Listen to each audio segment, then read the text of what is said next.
वक्रतुंड महाकाय सूर्यकोटि समप्रभ निर्विघ्नं कुरु देव मे सर्व कार्येषु सर्वदा। ओ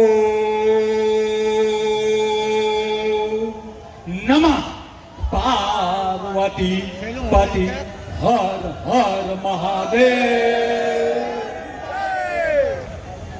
ટૂંકું અને ટચ કહેવું છે। આમ આદમી પાર્ટીની વાસ્તવિકતા હું જોઈને આવ્યો છું અને ભાજપની વાસ્તવિકતા દેશ અને દુનિયા જાણે છે।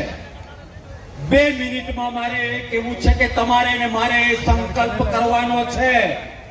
આજ સુધી ભાજપે સનાતનની વાતો કરીને દેશને ગુમરાહ કર્યો।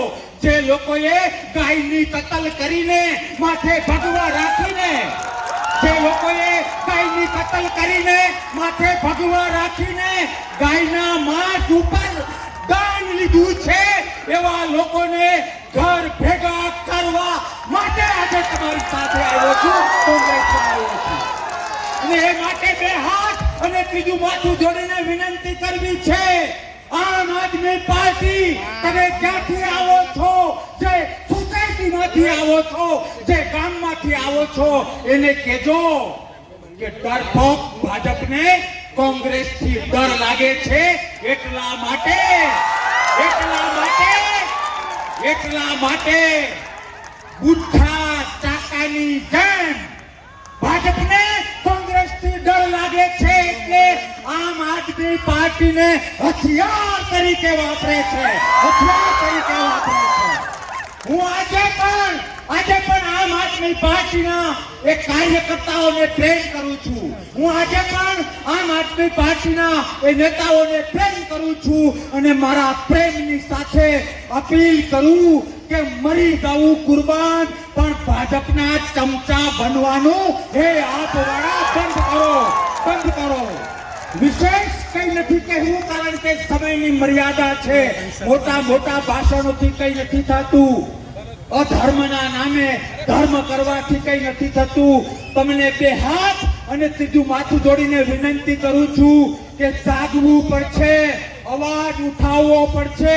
એ લોકોને સમજાવવું પડશે કે સસલાને 1 લાખ વખત સિંહ કહો તો એ સિંહ ન થાય। એના માટે ગરીબોના રક્ષણ માટે જે લોકો ખેડૂતના આંસુ ઉપર રાજકારણ કરે છે ને એના માટે ઘરેથી નીકળી જવું પડે। એ જ તમારો ને મારો સાચો ધર્મ છે। હા કે ના? ભવિષ્યમાં મળતા રહીશું એ લોકોની વાસ્તવિકતા।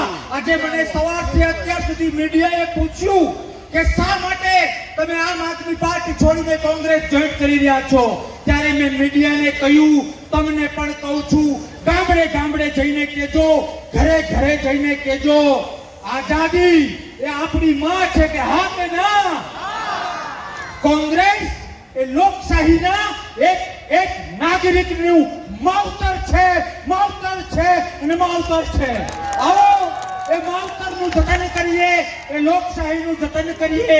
અને મેં લોકોને મીડિયાવાળા ભાઈઓને કહ્યું, તમને કહું, તમે તમારા વિસ્તારમાં કહેજો કે ભાજપ કયું હથિયાર આગળ કરે છે તો કે આપ। એ બધું જ આભાસી છે। આભાસીના મહેલ, આભાસીનો વિકાસ, આભાસીનું સનાતન અને એક બાજુ કોંગ્રેસ વાસ્તવિકતા લઈને ચાલે છે। આવો બધું જ સાઈડમાં કરીને વાસ્તવિકતા તરફ પ્રયાણ કરીએ, માવતર પાર્ટી તરફ પ્રયાણ કરીએ। અને પ્રથમ દિવસે મારી ચેલેન્જ આપીને હું મારી વાત પૂરી કરું છું। ભવિષ્યમાં જ્યારે તમે આપણી આઈડિયોલોજીને લઈને લોકશાહીના રક્ષણ માટે બોલાવશો, પડકાર કરશો, ત્યારે અડધી રાત્રે આવી જઈશું। પણ એ લોકોને ચેલેન્જ આપવાની બહુ ટેવ છે। એ લોકોને એવું છે કે અમને જ બોલતા આવડે। હવે માવતર પાર્ટીમાં બાપ આવ્યો છે। તમારામાં તાકાત હોય તો તમે કહો એ સમય, તમારામાં તાકાત હોય તો તમે કહો એ ટીવી, એ સ્થળ। આવો સનાતન શું છે, સાચો લોકશાહી પ્રેમ શું છે, સાચું નેતૃત્વ શું છે એ પહેલા હું સમજાવું અને પછી તમે સમજાવો. એક ઇંચ જો કરશન બાપુ પાછો પડે તો સમાધિ લેવા તૈયાર છે, સમાધિ લેવા તૈયાર છે. ઘરે ઘરેથી નીકળીને રાષ્ટ્રને બચાવવા માટે, લોકશાહીને બચાવવા માટે તૈયાર છો? હા કે ના? જો હા તો જે ધર્મમાં માનતા હો, જે માલિક, જે ઈશ્વર, જે માતાજી, જે ભગવાનમાં માનતા હો, એની સાક્ષીમાં બે હાથ ઊંચા કરીને મને વચન આપો. બે હાથ ઊંચા કરીને મને વચન આપો કે હા, કોંગ્રેસ લાવીશું, કોંગ્રેસ લાવીશું, કોંગ્રેસ લાવીશું, લોકશાહી બચાવીશું, લોકશાહી બચાવીશું, લોકશાહી બચાવીશું.